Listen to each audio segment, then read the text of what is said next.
something. I think this is going to be a fun thing we're going to do because we're going to take advantage of the videos and your expertise. As noted earlier in the show, I went out to Western. They're preparing. They got a really good pitcher who's a junior, um, Jimmy Huard, who's got like Vanderbilt, Clemson, Tennessee, and Yes. others are in on him. But you know how it is, when you're like 6'3", 6'4", and you're throwing 200, and you're throwing 95 plus, you know, eyes are opening, and let's just kind of look. Let's be nice. I like Jimmy. I like his family. I want them to like me. So, what are you seeing from him? I could replay it a little bit. Here's a promising kid.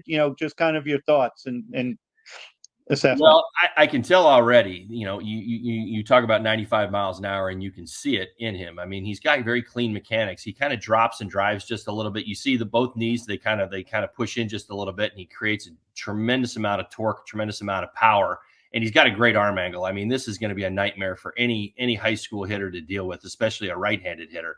He's coming at a little bit of a different angle. He kind of closes that front shoulder off just a little bit to create deception, which is great.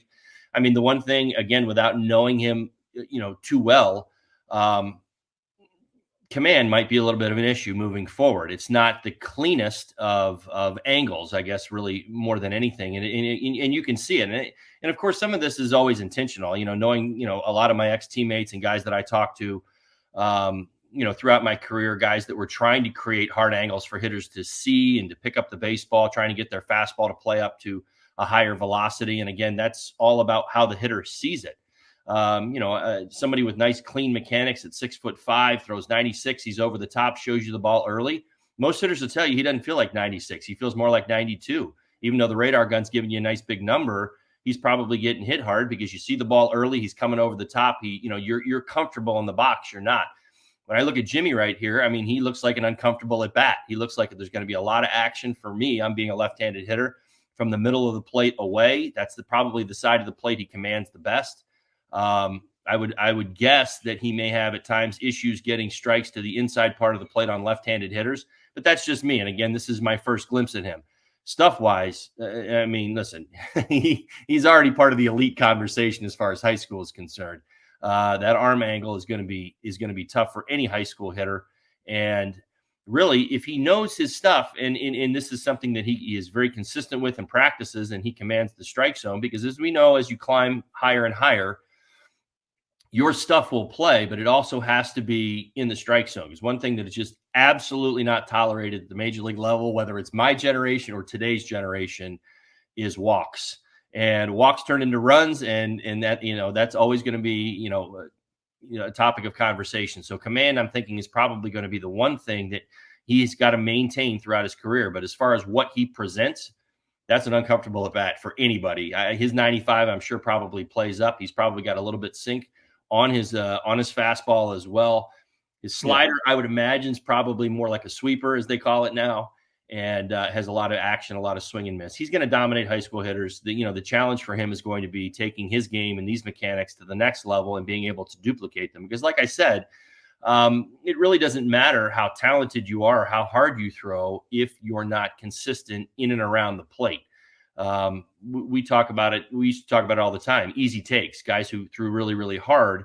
But if you're missing 6 and 8 inches off the outside corner, those are easy takes. Those aren't even pitches that force me to respect, because if you're missing that bad, then I don't have to worry about it. And that's not something that I have to consider. So, the guys who, always seem to maintain that high level of consistency and results at the higher levels are guys who've got great wipeout stuff, but they command it around the strike zone. And the more they command it around the strike zone, the more the hitter has to consider every option. And that's it. It's about, as hitters, we're always about pitch elimination. If you can't, you may have the nastiest splitter in the world, but if we know that every time out of your hand, it's not going to be a strike, every time I see it, I'm not going to swing.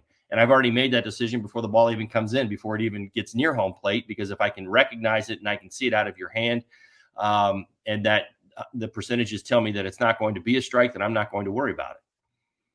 Yeah, excellent points and great critique. And Jimmy was a sophomore last year. Obviously now he's a junior, so he's still pretty young. And he did deal with when he was on, he was as good as anybody in the county, basically.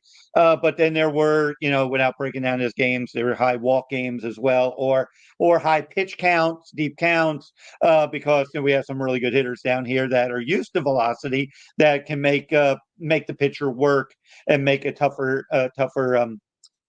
situation for him. Just in general for the Jimmy Huards, who, and it's funny, Holly, because I went out there and I'll be at Western's got a really good team this year. They got really good pitching as well. There are a few other pitchers we could break down over time from there as well. But just going out there and seeing what they're building, Coach O'Neill Garcia is doing a great job. But with Jimmy, you're seeing now work management, in terms of how do you handle it, because you don't, when they got a talented arm, you don't want to overdo it, especially fall ball is when you need to get ready. And just to show you the spotlight, Holly, when I was out there, just those were 2 of 3 clips I put together, made like a little 20-second video of it. I put that up on my X account, and I had like people I know in the league call me up that are like agents, because now they're trying to get in on him. He was already, getting phone calls and, people wanting to see video. We're talking to big boys in the major college, SEC, ACC powerhouses. There's now expectation. And Jimmy's a great kid. He's a humble kid and not very vocal in terms of being, hey, look at me type of kid. What advice, not just for the Jimmy Huards, but all of our young players that could be listening, when your profile's being raised, now there's an expectation. Now it's not you're just hanging out with your buddies on Friday night. You got NIL on the way. You got, potential drafts. Scouts are going to come watch you. What's that going to be like for these players? Well, I mean, again, this is managed a lot differently today than it was when I played. So again, I'm not speaking from experience. I'm just speaking from a position of watching and seeing how it's managed. And that's generally what you're going to see, is that unfortunately he's going to be controlled. And, you have to look at high school baseball as a stepping stone. And I'm sure that's exactly what Jimmy is. I mean, when he's getting that level of attention, you start to understand it. It's a very different conversation for players than it is for pitchers, especially the pitchers in the young arms, because he's not in his fully grown man body yet. And so there are things there that you're going to manage for him, the athlete, and you want him to keep himself healthy. You want to keep himself, in a good position to continue to maintain the level of dominance that he's got going on now, because the question that you're asking yourself is, okay, well, we want to see him dominate, but we don't need to see him throw 100 innings in high school, this season. So it's going to be managing those innings, managing that workload, and keeping him healthy and him getting stronger. I mean, that's also a very, important key. I certainly know that in speaking to enough guys at the high school level and guys who are training a lot of these players, these pitchers who have the high velocity, is taking care of their arms. And that's going to be a very big part of this. And it always has been, because, I mean, we're still seeing it at the major league level. I mean, the conversation starts in high school, right? You're managing these kids, yet we're getting, here we are at the big league level, and we're still having waves and waves of Tommy John surgeries and all these other things that are, breaking these kids down, even though now they're in their man body. So, he's in a position now where he just needs to continue to harness what he wants. Don't lose the competitive fire. Go out there to dominate every time you're on the mound, but also understand you're not going out to throw a no-hitter and throw 7 innings every game. It's just not going to be that way, because you've got to keep your dream part of this conversation. And that dream is knowing that, what, in high school, is it 40, 50 innings? That's a pretty decent workload. Pretty much. Yeah. I mean, I could look it up. Right. But yeah, if you're an ace, you're pretty much going about roughly 50 innings, maybe more. I mean, maybe if you're going deep into the playoffs,